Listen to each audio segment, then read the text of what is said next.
150 মতো ঔষধের কিনোট আমি করেছি। তার মধ্যে প্লান্ট অরিজিন, অ্যানিমাল অরিজিন এবং আমাদের কি বলে মিনারেল অরিজিন, তিন ধরনের থেকে। তো আজকে হলো আমার মানে পরীক্ষামূলক উপস্থাপনা, যে এটি কেমন হলো আপনাদের জন্য একটু মতামত এবং এর আরো কিছু করা যায় কিনা দিক নির্দেশনামূলক বক্তব্য, কমেন্টস, ক্রিটিসিজম ইত্যাদি আশা করছি। তো প্রেজেন্টেশনে যাই দেরি না করে।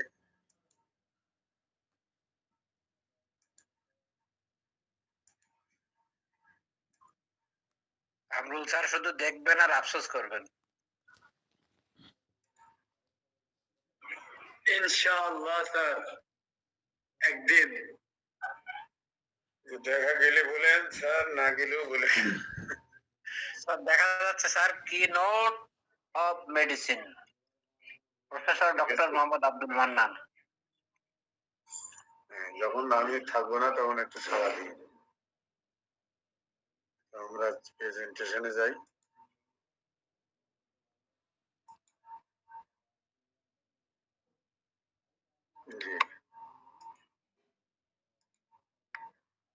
Keynote of medicine, medicine. আজকে আমি 4টা রুট উপস্থাপন করার চেষ্টা করব। দুটো হলো প্লান্ট অরিজিন, একটা অ্যানিমাল অরিজিন, অ্যানিমাল কিংডম থেকে, আর একটা হলো আমাদের মিনারেল কিংডম থেকে। প্রথম যেটি আমরা করতে যাব সেটি হলো অ্যাকোনাইটাম নিকোলাস। সাধারণ পরিচিতি হলো, এর বাংলা নাম হলো মটর বিষফল। মূল উৎস হচ্ছে রেনানকুলেসি পরিবারভুক্ত উদ্ভিদ। এটার সাধারণ ব্যবহার হলো আকস্মিক বা সাডেন রোগ অবস্থা, জ্বর, ভয়, স্নায়বিক উত্তেজনা, এর মূল কর্মক্ষেত্র। কিনোট এবং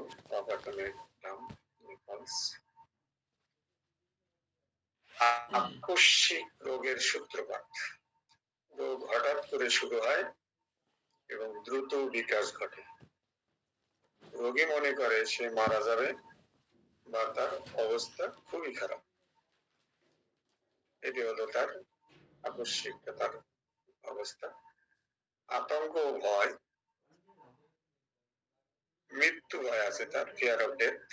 বিশেষ করে রাতে মনে হয় যেন তার সময় এসে গেছে, ঘড়ি টাকার প্রবণতা বেড়ে যায়, ছোটখাটো বিষয়ে প্রবল দুশ্চিন্তা উদ্বেগ দেখা যায়। 3 নম্বর হলো উচ্চ তাপমাত্রার জ্বর। উচ্চ তাপমাত্রার জ্বর, হাই ফিভার। হঠাৎ উচ্চ জ্বর ওঠে, সাথে মুখ লাল হয়ে যায় এবং শরীর গরম হয়ে যায়।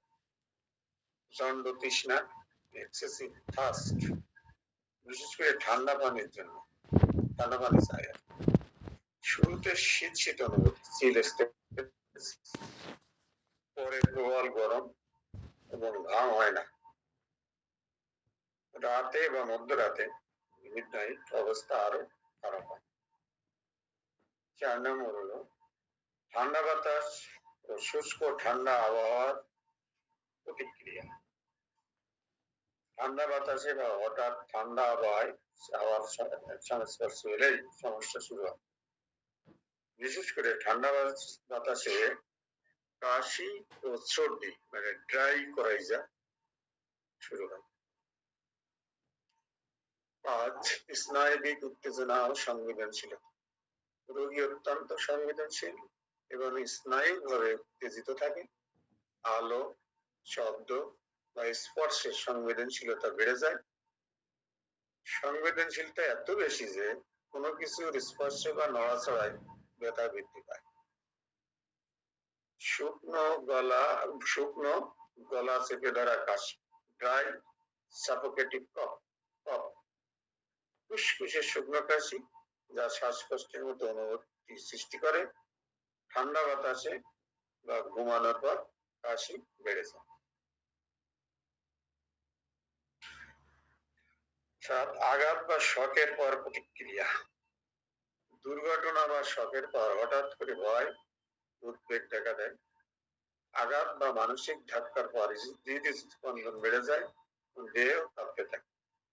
বাত ও জয়েন্টের ব্যথা, rheumatic pain and joint pain. ঠান্ডা বাতাসে জয়েন্টের ব্যথা বেড়ে যায়। হাত ও পায়ের অঙ্গ বিকৃতি জাতীয় ব্যথা অনুভূত হয়। মুখের বিশেষ লক্ষণ, ফেসিয়াল ফিচার্স, মুখ লাল হয়ে যায়, রেড হট ফেস, কিন্তু কিছু সময় পর ফ্যাকাশে দেখায়। এক গাল লাল এবং অন্য গাল ফ্যাকাশে হয়ে যেতে পারে। প্রধানভাবে 10 নম্বর, রাত 10টার পর লক্ষণ বাড়ে।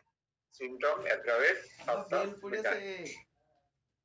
রোগের তীব্রতা রাত 10-12টার পর বা মিডনাইটে বাড়ে। মধ্যরাতে রোগী প্রচন্ড ভয়ে পেয়ে জেগে ওঠে, কেউ মনে করে সে মারা যাচ্ছে। লাইট নিয়ে যাও। এখন মডালিটিস বা লক্ষণগুলো উন্নতি বা অবনতি। উন্নতি হয় কিসে? খোলা বাতাসে, বেশি আর প্রচুর ঘাম হলে, বিশ্রাম নিলে। অবনতি বা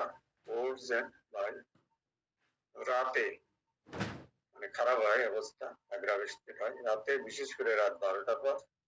ঠান্ডা বাতাসে ঠান্ডা পানিতে ভিজলে ভয় ও আতঙ্ক।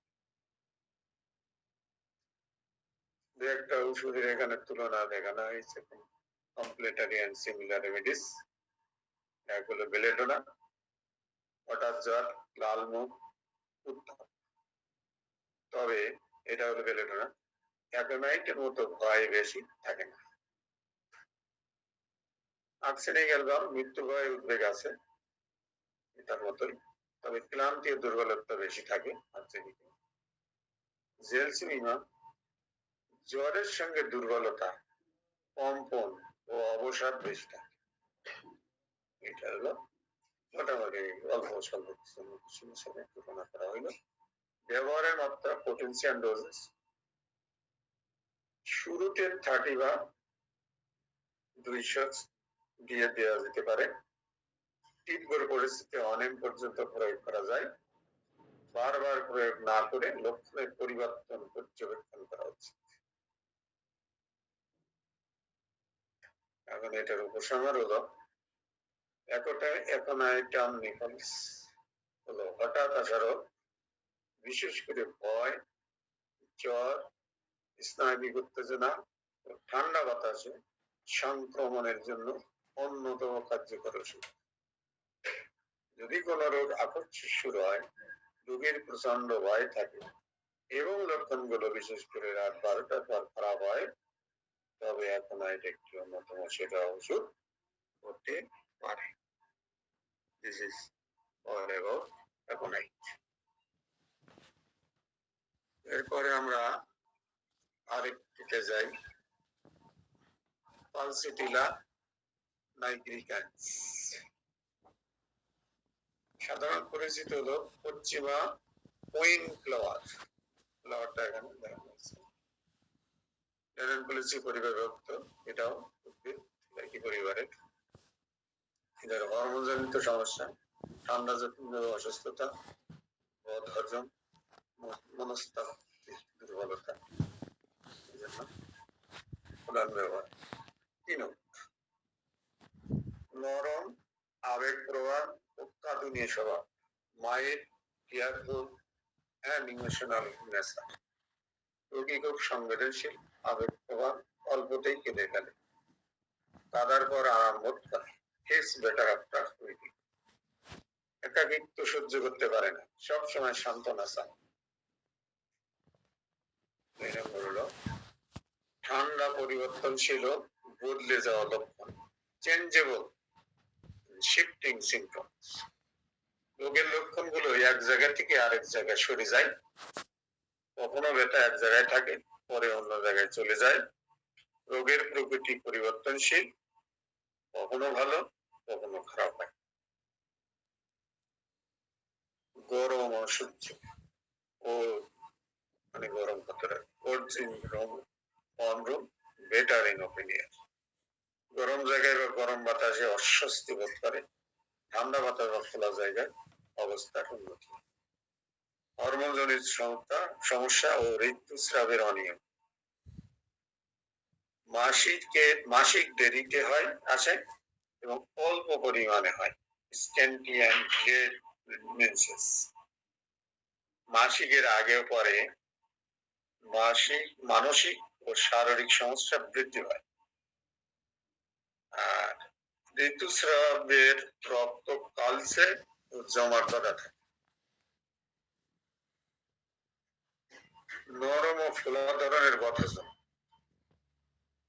ফ্লাটুলেন্স, ব্লটিং। তৈলাক্ত খাবার, মিষ্টি, আইসক্রিম খাওয়ার পর বদহজম হয়, পেট ফাঁপা, ঢেকুর ওঠে এবং গ্যাস জমে যায়। খাবারের প্রতি অরুচি, বিশেষ করে মাংস ও চর্বিযুক্ত খাবারের প্রতি। ঠান্ডাজনিত সমস্যা, নাক বন্ধ হয়ে যায় বিশেষ করে রাতে।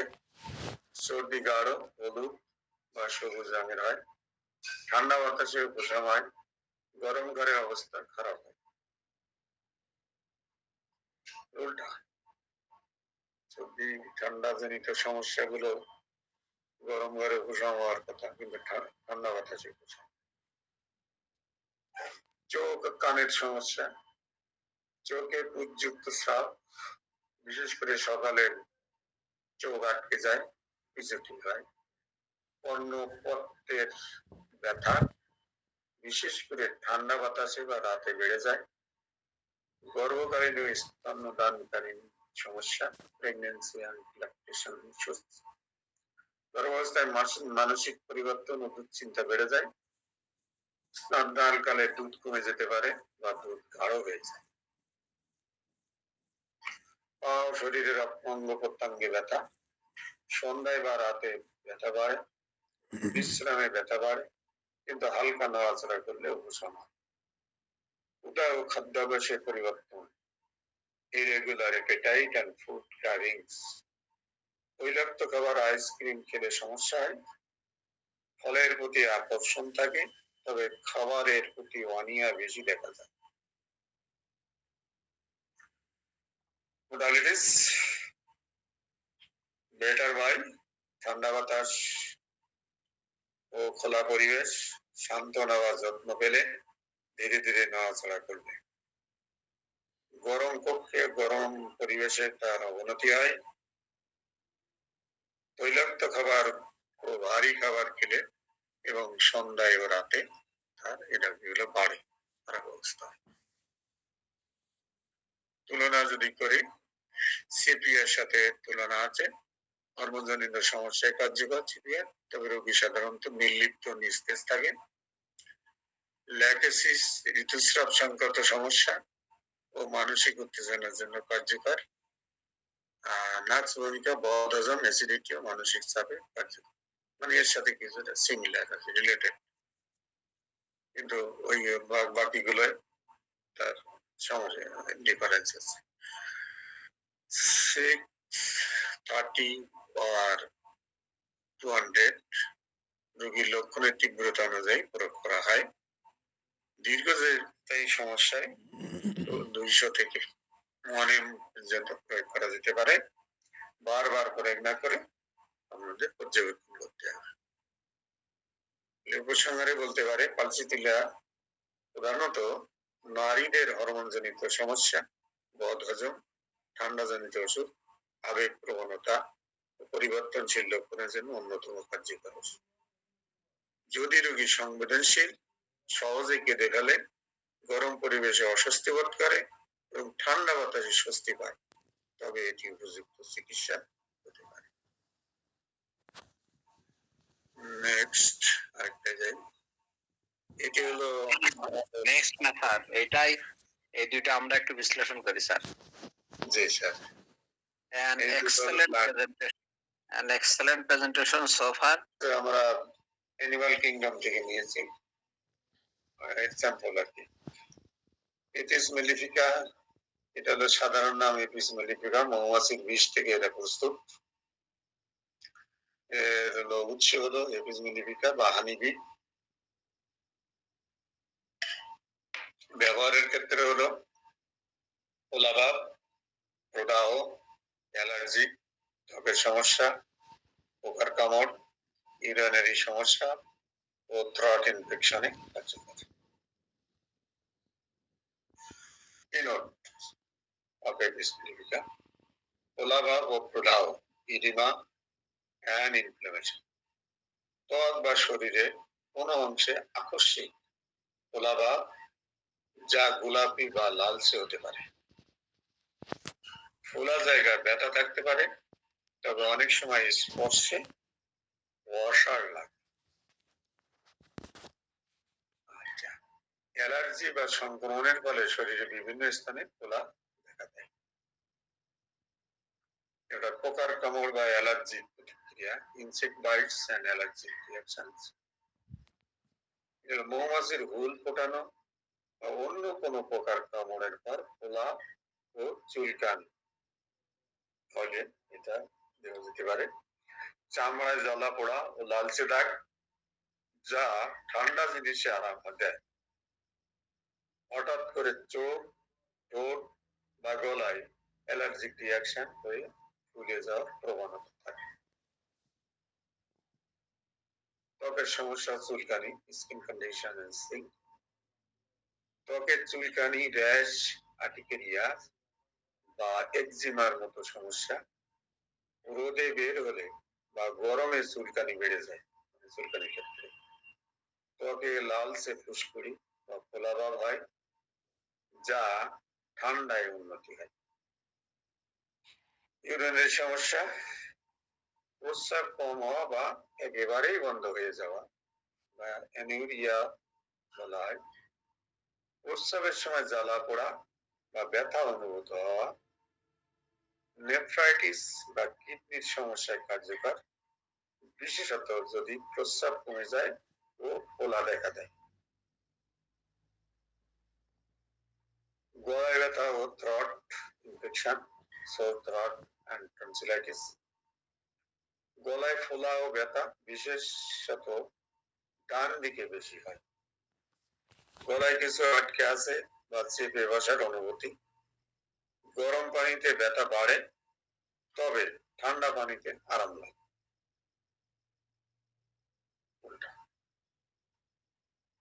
মোডালিটিস, ঠান্ডা ও শীতল কিছুতে তার ভালো হয়, আরাম বোধ হয়। শরীর না ঢেকে রাখলে বা ঠান্ডা বাতাসে থাকলে তার অ্যানোলেশন হয় বা আরাম বোধ করে। আর অ্যাগ্রাভেশন হয় গরমে বা গরম পরিবেশে সন্ধ্যার দিকে বা রাতে স্পর্শ করলে বা চেপে ধরলে। এখন তুলনামূলক ওষুধ রিলেটেড রেমেডিস এর মধ্যে আছে এপিস ভার্সেস লিডাম্পার। পোকার কামড়ে ফোলা ও ব্যথার জন্য ব্যবহার হয়, তবে বাকি তাদের যে কনস্টিটিউশন সেটাতে। এপিস এন্ড রাস্টক্স, ফোলা, চুলকানি ও ত্বকের ক্ষুধার জন্য। এপিস এর সাথে ক্যান্থারিস যদি হয়, প্রস্রাবে জ্বালা পোড়া হয়, কিডনির সমস্যার জন্য। যেগুলো এপিসে আছে ওইগুলোতে সেগুলো আছে, সেটাকে বলা হচ্ছে এপিস এবং আর্সেনিক অ্যালবাম অ্যালার্জি রিঅ্যাকশন ও ফোলা ভাবের জন্য। ব্যবহারের ক্ষেত্রে ওটা বাদ দিলাম। তাহলে এপিস মেলিফিকা বিশেষত ফোলাভাব, অ্যালার্জি, পোকার কামড়, ত্বকের সমস্যা, কিডনি ও প্রস্রাবের সমস্যা, গলায় ব্যথার জন্য অন্যতম কার্যকর ওষুধ। এটি সার্বিকভাবে শরীরের প্রদাহ অসংবেদনশীলতা কমাতে সাহায্য। আরেকটি দিয়ে আমরা শেষ করি। আর্সেনিকাম অ্যালবাম, পুরাণ বৈশিষ্ট্য কিনোট। সাধারণ পরিচিতি, আর্সেনিকাম অ্যালবাম এটি উৎস হলো এটি সাদা oxide of arsenic white oxide of arsenic থেকে প্রস্তুত করা হয়। এখান থেকে এই ফর্মুলা হলো AS2O3। প্রধান ব্যবহার খাদ্য বিষক্রিয়া, অ্যাসিডিটি, হাঁপানি, ত্বকের রোগ, উদ্বেগজনিত অসুস্থতা এবং দীর্ঘস্থায়ী দুর্বলতা নিরাময় ব্যবহৃত।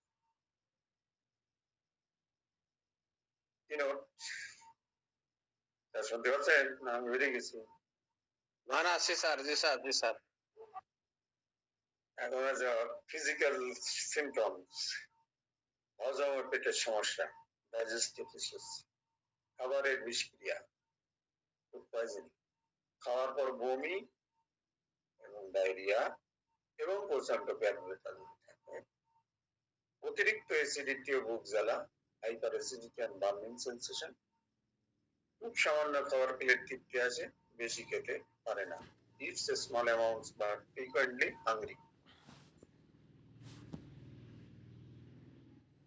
বার্নিং সেন্সেশন, বার্নিং পেন্স বলা যেতে পারে, শরীরের যে কোনো অংশে জ্বালা পোড়া, burning sensation anywhere in the body, তবে উষ্ণতা বা গরম পানির সংস্পর্শ উন্নতি হয়, একদম অপোজিট। বার্নিংটা সাধারণত ঠান্ডায় হওয়ার কথা। মুখ, পেট, চামড়া এবং শ্বাসনালীতে প্রচন্ড জ্বালা পোড়া অনুভূত হয়, জ্বর ও দুর্বলতা, ফিভার এন্ড উইকনেস, প্রচন্ড দুর্বলতা, এক্সট্রিম উইকনেস, সামান্য পরিশ্রম ক্লান্ত হয়ে যায়, জ্বর আসতে পারে রাত 12টা থেকে 2টার মধ্যে এবং সাথে ঠান্ডা, হাত পা ঠান্ডা থাকবে, উদ্বেগ থাকবে ও পিপাসা থাকবে, গরম পানীয় পান করতে চাই কিন্তু বারবার অল্প পরিমাণে পান করে, হাঁপানি ও শ্বাসকষ্ট, রেসপিরেটরি প্রবলেমস, রাতে বা ভোরে শ্বাসকষ্ট বাড়ে, হাঁপানি, শুকনো কাশি ও ঠান্ডা হাওয়ায় সমস্যা বেড়ে যায়, গরম পরিবেশ বা গরম পানীয় পান করলে উন্নতি, চর্মরোগ, স্কিন প্রবলেমস, শুকনো, ফাটা এবং খোসপসরা জাতীয় ত্বকের সমস্যা, একজিমা বা চুলকানি যুক্ত ফুসকুড়ি,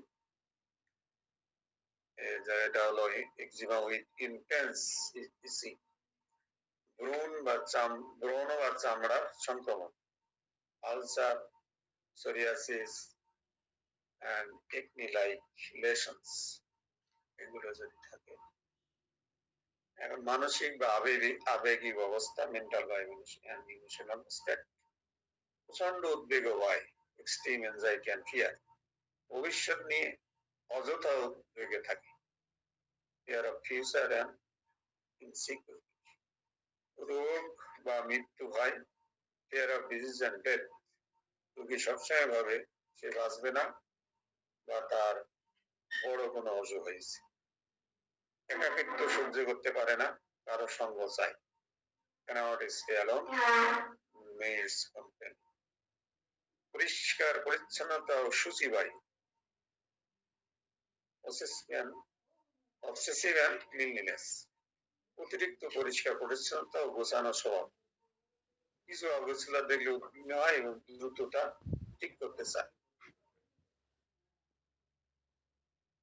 এখন মোডালিটিস, গরম আবহাওয়া, গরম পানির সংস্পর্শে তার ভালো হয়, এমুলেশন হয়, উষ্ণ খাবার ও পানীয় গ্রহণ করলে উন্নতি হয়, সকালবেলায় বিশ্রাম নিলে তার ভালো রোগ হয়, এবং অ্যাগ্রাভেশন হয় রাত 12টা থেকে 2টার মধ্যে, ঠান্ডা আবহাওয়া বা ঠান্ডা পানি পান করলে, অতিরিক্ত পরিশ্রম বা মানসিক চাপ থাকলে।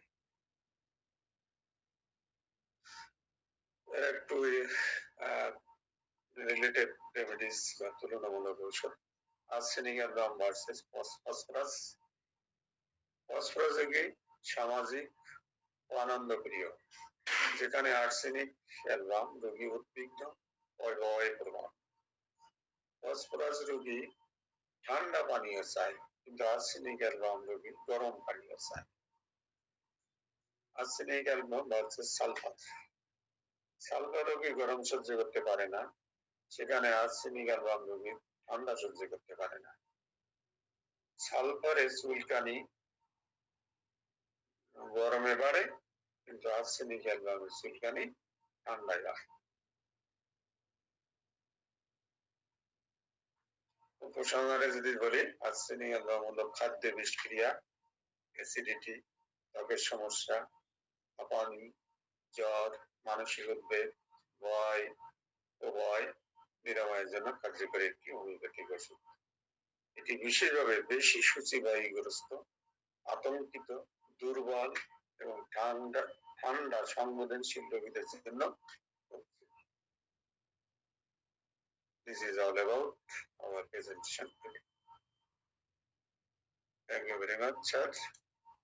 And floor is open for discussion.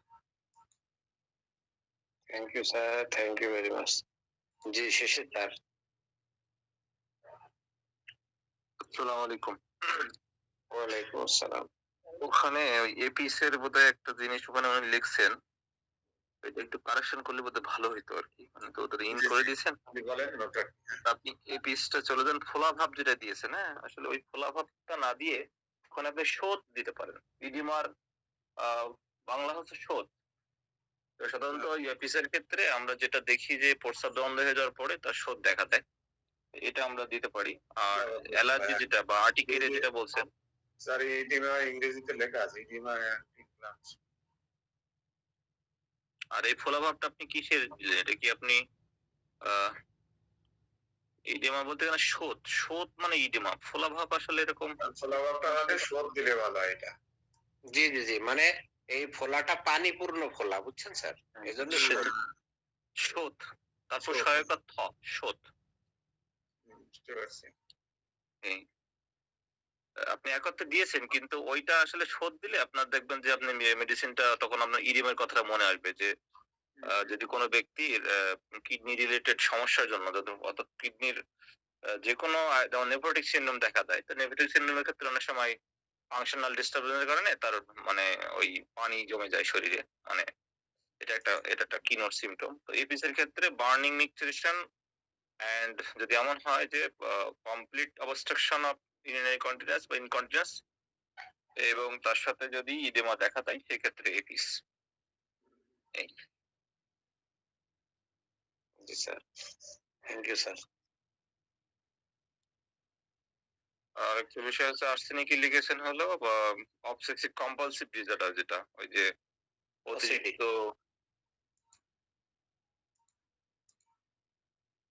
OCD যেটা স্যার, যে জিনিসটা হলো ওই যে ওসিডি হলো আপনার হাত পরিষ্কার করে, কারণ রোগী অনেক সময় সারাদিন বাথরুমে গিয়ে হাত ধোয় বা বাথরুম করার সময় দেখা যায় দীর্ঘ 2 ঘন্টা 3 ঘন্টা ধরে বাথরুমে খালি ধুইতেই থাকে।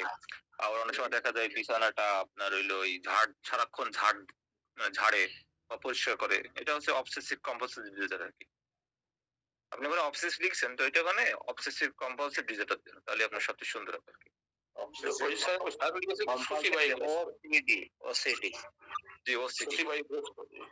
হ্যাঁ, obsessive compulsive disorder.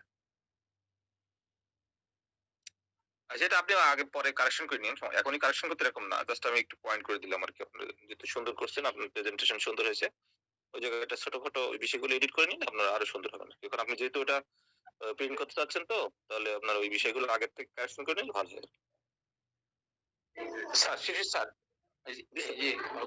Sir dropsy আর এডিমা, ড্রপসি আর অ্যানাসার্কা, এর মধ্যে যদি কাইন্ডলি স্যার ডিফারেন্স করতে। অ্যানাসার্কা হচ্ছে জেনারেলাইজড হোল বডিতে যদি আপনার পানি চলে আসে আর কি, ধরেন পেট বা অন্য জায়গায়। আবার ড্রপসি বলতে ধরেন আপনার পায়ে পানি আসলো বা আপনার মুখে পানি আসলো, এটা আর কি। মানে ওয়ান পার্টিকুলার এরিয়াতে যদি হয় সেটা হচ্ছে ড্রপসি, আর যদি অ্যানাসার্কা মানে হোল বডিতে যদি বা বিশেষ করে অ্যাবডোমেনে যদি আপনার পানি জমে, সেটা হচ্ছে অ্যানাসার্কা, জেনারেলাইজড ইডেমা বলে এটা। জি স্যার, থ্যাংক ইউ।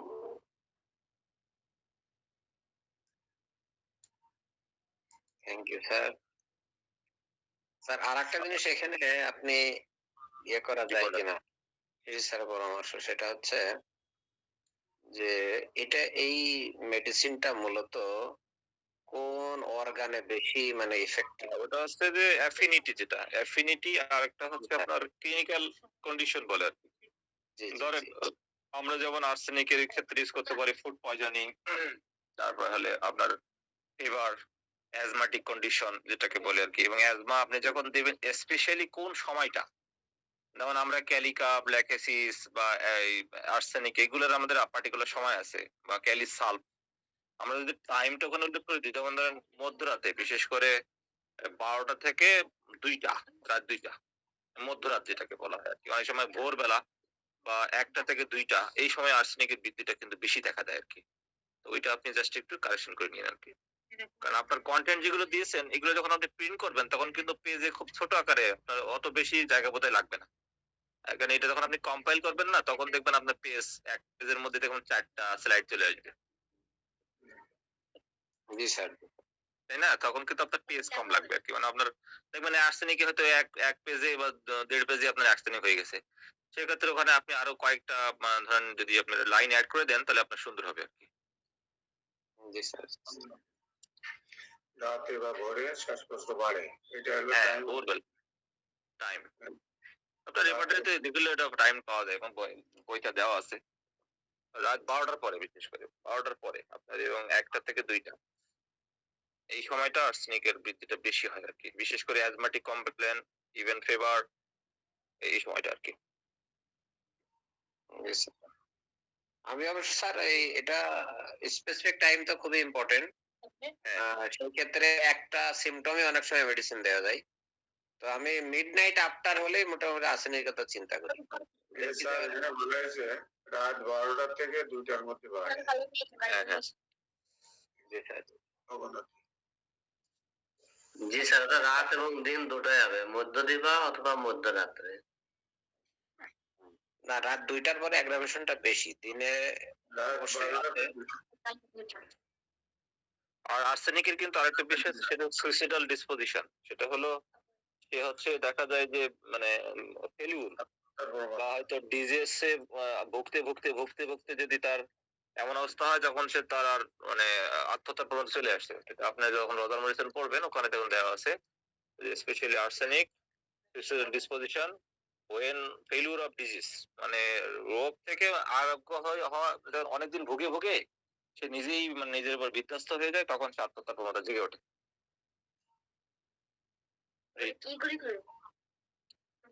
হোপলেস টাইপের যে সমস্ত পেশেন্ট আর কি। যাই হোক, আপনার বিষয়টা হচ্ছে কন্টেন্ট আছে, কিনোটস ফিচারের ভিতরে আপনি যেগুলো দিয়েছেন এগুলো ঠিক আছে। মানে ধরেন আপনার 150 মেডিসিন, তো 150 মেডিসিনের অনেক অনেক ধরনের তথ্য আর কি। তো ছোটখাটো বিষয়গুলা কেউ যদি বড় আকারে পড়তে চায়, তখন সে বইতে দেখে নেবে, সমস্যা নেই। বাট আপনার এখানে যতটুকু দিয়েছেন, আমি তো লাস্টের দিকে আসছি, আমার মনে হয় ভালো, মানে খারাপ হয় নাই, ভালো হয়েছে আর কি। এটাকে আপনি সুন্দর হয়েছে, আপনি এটাকে কম্পাইল করলে আরো সুন্দর হবে আর কি। যে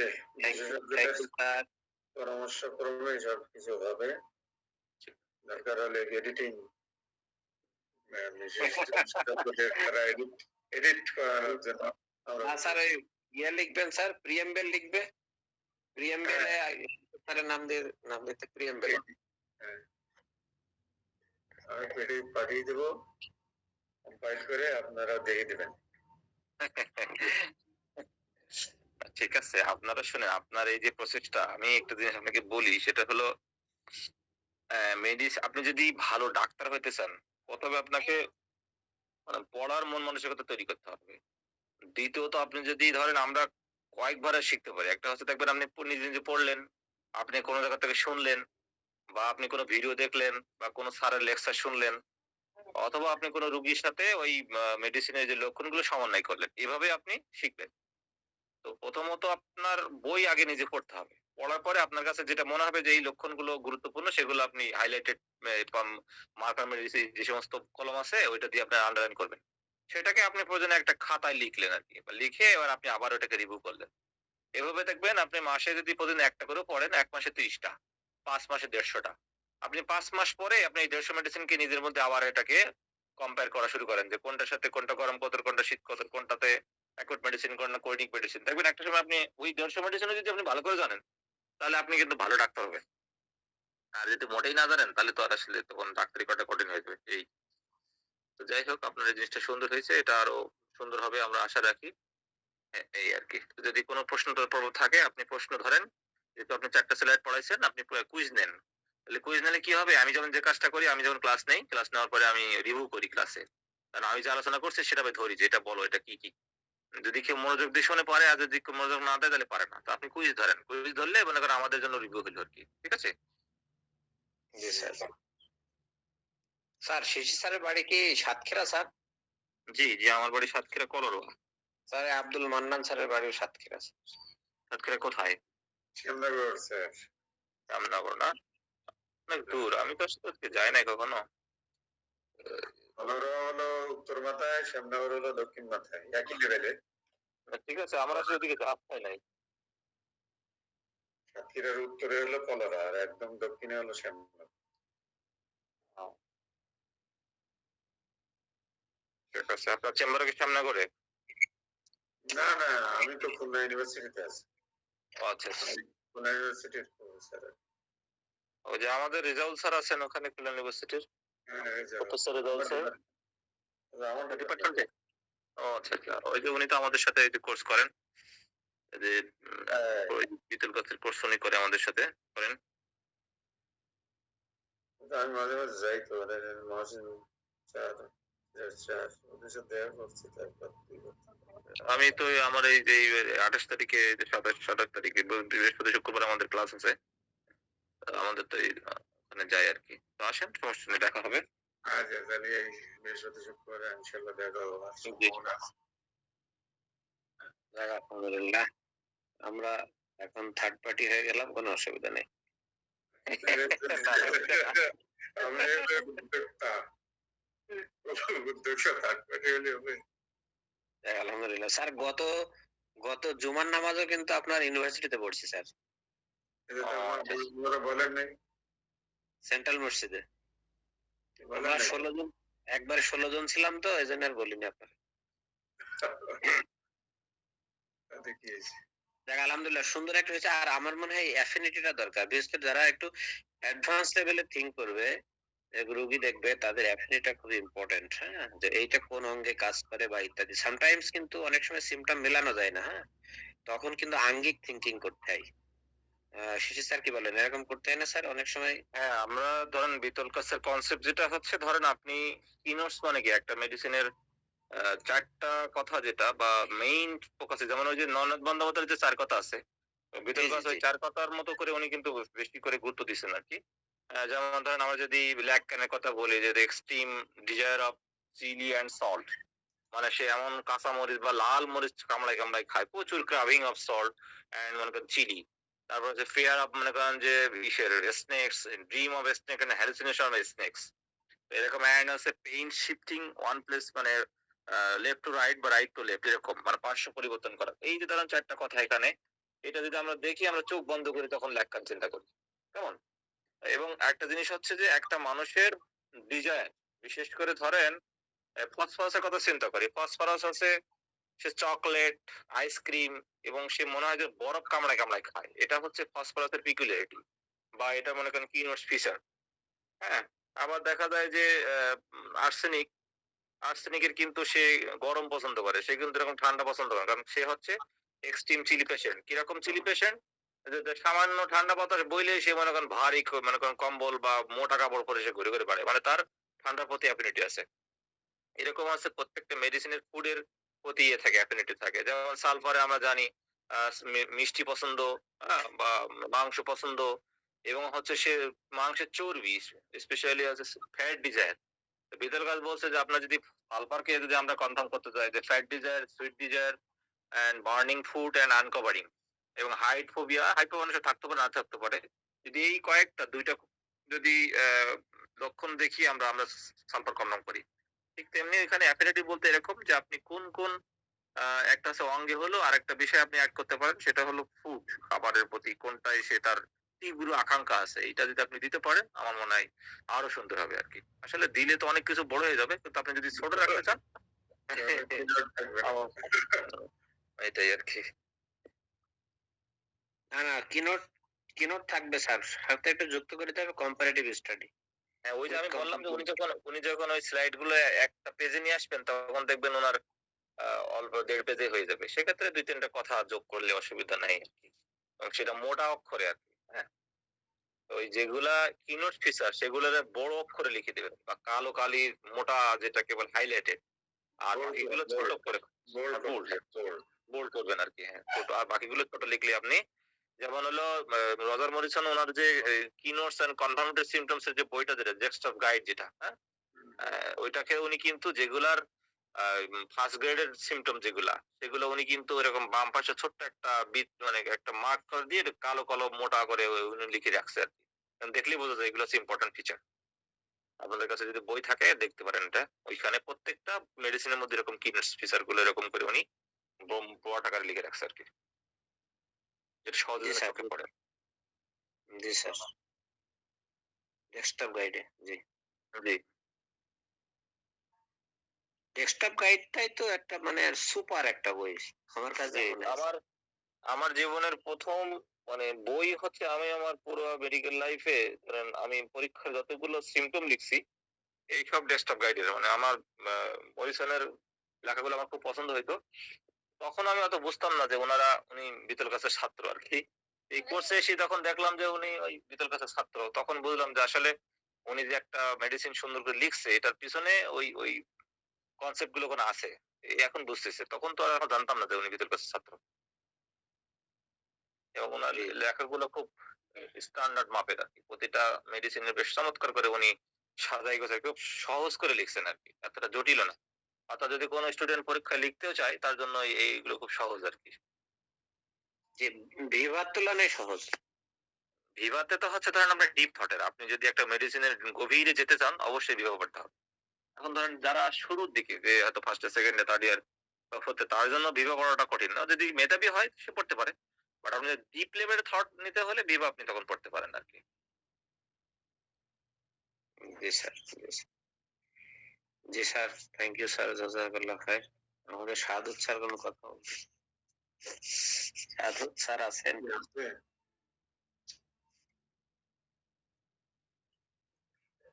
আসসালামু আলাইকুম ওয়া রাহমাতুল্লাহ। ওয়ালাইকুম আসসালাম। স্যার, আমার একটু জানা ছিল যে আব্দুল মান্নান স্যার এপিস মিলের যে কন্টেন্ট লিখেছে ওখানে এপিস এর রিলেটেড মেডিসিন দেওয়া আছে রাস্টস, ওটা দেখেই আমার প্রশ্নটা মনে জাগ্রত হয়েছে। সেটা হলো আমরা পড়েছি অনেক বইতেই যে এপিস এর আগে এবং পরে রাস্টস ব্যবহার করা যাবে না। এই কেন ব্যবহার করা যাবে না এবং ব্যবহার করলে কি ধরনের সমস্যা হতে পারে? যদি কোনো স্যারের ভালো জানা থাকে একটু ব্যাখ্যা করলে অনেক উপকৃত হতাম স্যার। আমি এই ফর্মুলা মানি না পার্সোনালি। তাই ১২টার সময় ১টার সময় রোগী শ্বাসকষ্ট হয়েছে, আর্সেনিক হলে তার আর্সেনিকই দিতে হবে। আর এখানে তো কম্পারিজন মানে তো আর্সেনিকের পরে ওটা দিতে বলা হয়নি, আগেও দিতে বলা হয়নি। মানে এপিস এর আগে পরে, এপিস এর আগে পরে রাস্টাস ওদের সাথে সিমিলার লক্ষণ আছে সেটাই। না না স্যার, আপনার ওই যে লেখা ঠিক আছে, ওনার কোশ্চেনটা অন্যভাবে এসছে। জি, শেষেরটা যদি একটু বলতেন বা সাহাদুত স্যার প্লিজ এই বিষয়টা। আসলে একটা মেডিসিন আরেকটা মেডিসিন ইনিমিক্যাল। এখানে ইনিমিক্যাল বলছে এই কারণে রাস্টাক্সের আগে পরে দিতে মানা করছে। তো ভিতর কাছে ওনার এই বিষয়ে আসলে এরকম কোনো বিষয় উনি বলেন নাই আরকি। এখন বিষয়টা হচ্ছে ধরেন ভিতর কাছে যেটা বলছে যে মেডিসিনের লেয়ারের কথা বলছেন উনি। ধরেন যখন ডিউরিং কেস টেকিং পিরিয়ড আপনি ধরেন একটা আপনার সামনে ৪ টা মেডিসিন চলে আসছে। ৪ টা মেডিসিনের হয়তো কোনটা ২ টা কিনোজ ফিচার আছে, কোনটার ১ টা কিনোজ ফিচার আছে, কোনটার আবার ৩ টা কিনোজ ফিচার আছে। তো আপনি যখন যেকোনো একটা মেডিসিন শুরু করলেন, শুরু করার পরে অ্যা তার হয়তো দেখা যায় যে মেডিসিন খাওয়ার পরে তার হয়তো আরেকটা মেডিসিনের লেয়ার চলে আসলো। এখন সাপোজ ধরেন আপনার রাক্সটাক সিম্পটম ছিল, আপনি রাক্সটাক দিয়েছেন। এরপরে যদি আপনার সামনে মনে করেন এপিস এর লেয়ার চলে আসে, তাহলে কি আপনি এপিস দিবেন না? এখন হিসাবে তো আমাদের এখানে যে কমপ্লিমেন্টারি বা ইনিমিকাল এই হিসেবে তো দেওয়ার তো সুযোগ নেই। কিন্তু ভিতর কাছে আসলে এখানে উনি ওভাবে কিছু বলে নাই আরকি। আমরা আমাদের টোটাল লেকচারে ওভাবে কিছু বলেন নাই। এই আরকি। Thank you sir. এখন যারা আপনারা যারা প্র্যাকটিস করেন আপনাদের অভিজ্ঞতা হয়তো এটা হয়তো বলতে পারবেন যে আসলে কোনো সমস্যা হয়েছে কিনা। তবে আমি আমার লাইফে কখনো রাগস্টক বা এভিস পাশাপাশি কখনো দিই নাই, কারণ যেহেতু ওটা বইতে ছিল এই জন্য আমার কখনো দেওয়া হয় নাই, এই জন্য আসলে বলতে পারবো না কি হয় আর কি। দুইটা সিমটম তো বিপরীতমুখী, যার কারণে তো পরপর আসা মুশকিল। তা ঠিক আছে, কিন্তু বিষয়টা হচ্ছে যখন এই মেডিসিন গুলো প্রুভিং করা হয়েছিল আর এখনকার সময় আর তখনকার সময় কিন্তু এক ছিল না। তো এখন চেঞ্জ হইতেও পারে, সাধারণ সেন্সে চেঞ্জ হবে না, বাট হতেও পারে। এখন আসলে এটার এখানে আমার ওরকম ইয়ে নাই আর কি, আমি বলতে পারবো না। Thank you sir. যে আব্দুল সামাদ স্যার আর শাহাদত স্যার প্লিজ। স্যার আমার ধারণা ডান দিকে কাজ করে আর রাষ্ট্র বাঁ দিকে কাজ করে, দুটার দুই দিক সাইড আলাদা, এটাই আমার বলার। জি, শাহাদত স্যারের দুইবার থামাই দিয়েছি, sorry sir, please sir, Shahadat sir. না স্যার, এগুলো আসলে আমরা তো যে যারা ব্যবহার করি ওটা তো সুবিধা, যে কোনো মেডিসিন যখন আপনার সামনে লেয়ার আসবে তখন ব্যবহার করতে পারবেন। যেমন ম্যাক্সিমাম বইতে লেখা আছে মাক্সল সালিসিয়া পাশাপাশি ব্যবহার করা যায় না। হ্যাঁ, আমি লেখা যায় মাক্সের সাথে সালিসিয়া বাইকমিক দিয়ে দিই, কোনো সমস্যা হয় না। হ্যাঁ, ক্যালকিরাকা, ব্লাইকোপোডিয়াম, সালফার, এটা একটা রোটেশন দেওয়া থাকে, এটা মাঝে মাঝে ফলো করি, ফলো না করলে সমস্যা হয় না। যখন যে যে সিমটোমেটিক আসবে, যে সিমটম আসবে ওই সিমটম মেডিসিন ইউজ করলে আশা করি সমস্যা হওয়ার কথা না। এই আর কি। আর আমি তো মেডিসিন ওটা বেশি ব্যবহার করি। সেন্টিসিন ওটা 1 10 দিলেন বা 90 দিন, 30 দিন, 17 দিন কাজের ব্যবধান থাকতে পারে। সেক্ষেত্রে ব্যবহার যদি নিরিগাল হয় ব্যবহার না করাটাই উত্তম, কারণ একটা মেডিসিনকে তার কাজ করার জন্য পর্যাপ্ত সময় দিতে হবে। আপনি তুজা ইউজ করলেন, মিনিমাম 30 দিন অপেক্ষা করতে হবে, 90 দিন অপেক্ষা করা লাগতে পারে, সেক্ষেত্রে একটা মেডিসিন নাও আসতে পারে। তো সমস্যা হওয়ার কথা না, সমস্যা দিলে সমস্যা হবে না আশা করি। Thank you sir. Sir Abdul Mannan sir, জি বলেন ম্যাডাম। স্যার, আমার এক রোগীর রাষ্ট্রকের মানে সিমটম পাচ্ছি, তখন তারে রাষ্ট্রক দেওয়া হয়েছে, দেওয়ার পরে তার অন্য একটা সমস্যা দেখা দিচ্ছে, মানে প্রস্রাবের সমস্যা দেখা দিচ্ছে। পরে আমি তাকে নেক্টামিউট দিচ্ছি স্যার।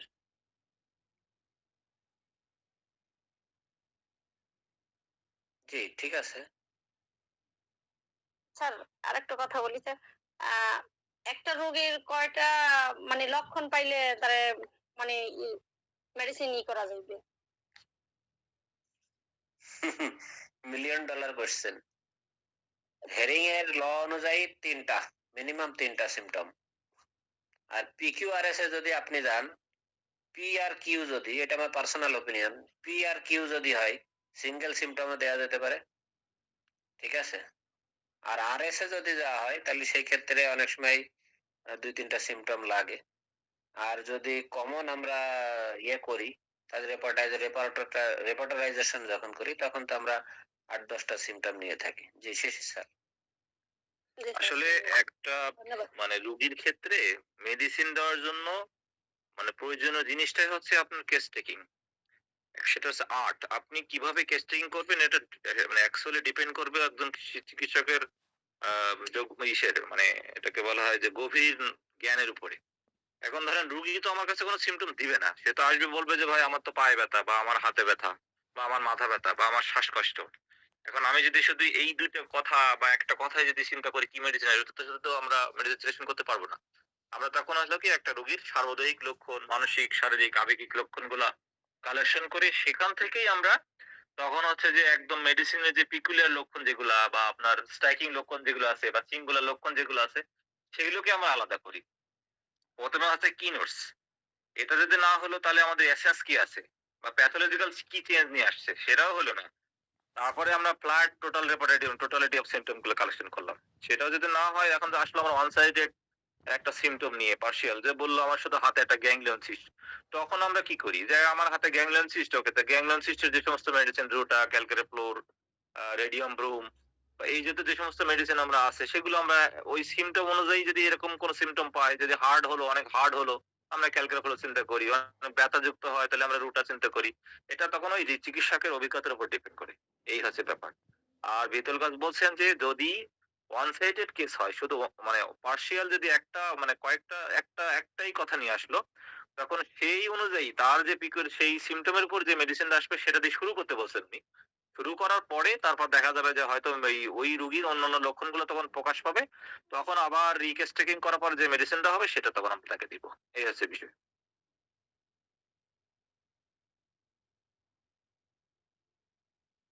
জি স্যার, থ্যাংক ইউ স্যার। আর কেউ কিছু? এখানে স্যার একটা কথা হলো, যদি একটা কেস আমরা 5 জন ডাক্তার দেখি, 5টা মেডিসিন সেকশন হতে পারে, একটা মেডিসিন সেকশন হয়তো কম হবে। যার মনোভাব যে কিভাবে কেসটা উঠে নিয়ে আসবে তার দৃষ্টিভঙ্গি থেকে মেডিসিন সিলেক্টেড হয়। এখন দেখেন একটা কেস আমরা 5 জন দেখলাম, দেখা যাচ্ছে 5টা মেডিসিন সিলেক্টেড হয়েছে এবং আমি মনে করি 5টা মেডিসিন তার উপযুক্ত।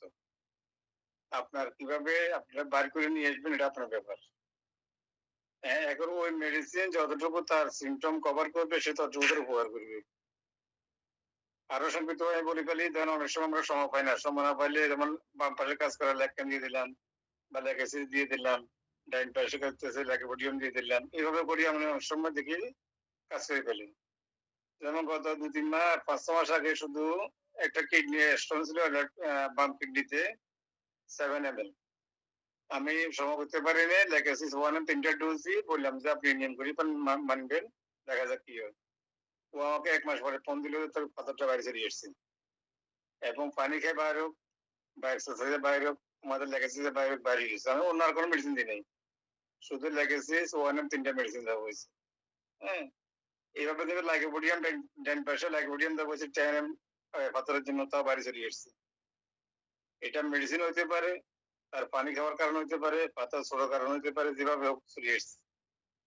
তো এখানে হলো যে কি আপনার চিকিৎসক হিসেবে আপনি তার কোন অ্যাঙ্গেলে কাজ করবেন বা তার কোন সিমটা মানে ফাইন্ড আউট করে কোনটাতে জোর দিবেন, এটা একান্ত আপনার ব্যাপার। তবে সাহসটাকে দিয়ে দিলে কোনো সমস্যা হবে না। এবং 5 জন যদি একটা রোগীকে 5টা মেডিসিন দেয়, আমি মনে করি এটাও ঠিক আছে, কোনো সমস্যা নেই। আমরা একবারে মানে বই পুস্তকের মতো হইতে হবে এরকম কিছু নেই। কারণ আমাদের একটা মেডিসিন অনেক ধরনের কাজ করে, অনেক কাজ করে। যে কাজে 10% যদি আমরা নিতে পারি, 20% হলে আরো ভালো, 30% হলে আরো ভালো। আমি বুঝতেছিলাম যে 5 জন বিশেষজ্ঞ ডাক্তার যদি একটা রোগী দেখে, সে হয়তো 5টা মেডিসিন সিলেক্ট করবে, কোনো সমস্যা নাই। সাহস করে দিতে পারবে যতটুকু কাছাকাছি যাওয়া যায়, যতটুকু টোটাল সিমটম ম্যানেজ করা যায়। এটাই মূল কথা হলো এটা স্যার। স্যার এই জায়গাটা একটা কথা বলি, তবে স্যার পার্সেন্টেজ তো তার যদি 90-100% হয়, তবে আমি দেখছি স্যার সেই মেডিসিনে কাজ করেনি। হ্যাঁ, হইতে পারে। ওই যে আপনি একটা মেডিসিন দিলেন, সে হয়তো 15 দিন পরে তার পূর্ণাঙ্গ রূপটা নিয়ে আসলো, বা সে এখন নাফা খাইতেছে, অ্যান্টিবায়োটিক খাইতেছে, আপনি ওষুধ দিয়ে তার কোনো লক্ষণ রাখলেন না। আপনি একটা আপনার কাছে যেটা মন চায় আপনি দিয়ে তারা 15 দিন পরে আসতে বলেন। যেমন আমি এখন একটা কিডনি রোগী হিসেবে দিই স্যার, তার কিডনি হলো 7.9। আমি বলছি আপনার ডায়ালিসিস লাগবে যে কোনো মুহূর্তে। উনি বলছেন না, আপনি আমার চেষ্টা করেন। আমি আমার কাছে কিছুই নেই, কোন আপনি আমার চেষ্টা করেন।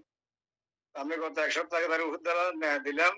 ওষুধ আসলে মুভিতে কোনো লমই মানি না এখানে। আমার নিজস্ব এক্সপিরিয়েন্স তার প্রয়োগ করা হলো। দেওয়ার পরে তারা কালকে আসতে বললাম। গতকাল এসে আবার আসছে 10-12 দিন পরে। 10-12 দিন পর না, 7-8 দিন হবে। তার বড় মেয়ে আবার আসছে। আসে বলে যে আমি ভালো আছি। আমি ভালো নাই, ভালো থাকার অর্থ অভিনয় করতেছেন আপনি।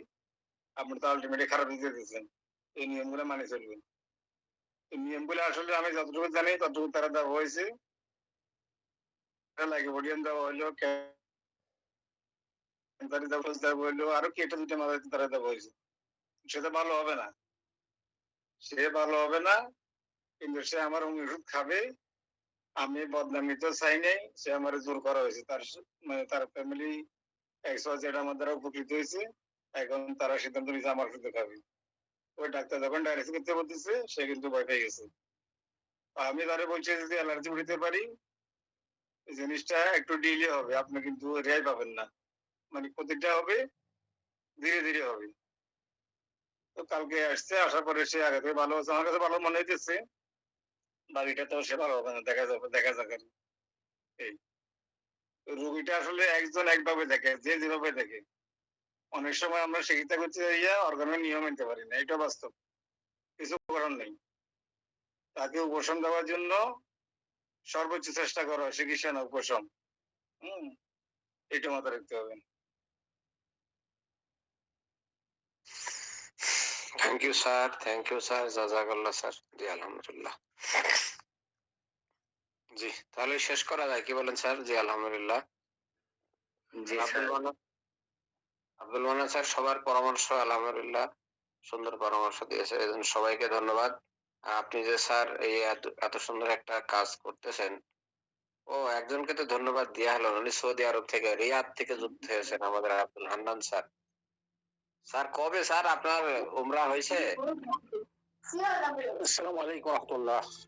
স্যার আলহামদুলিল্লাহ, যে ওটা আলহামদুলিল্লাহ কবুল করছেন আর কি, আমাদের চেষ্টা করছে আর কি। জি, এই যে মূলত ওই যে খুব প্রচন্ড ভিড়, এত পরিমাণে ভিড়। এই তো সকালে জামাই এটা আমি এবার দেখে বললে যে সকালে ফজরের নামাজের ধোয়া দিয়ে একটু কম থাকছে আর কি, সেই সুযোগটা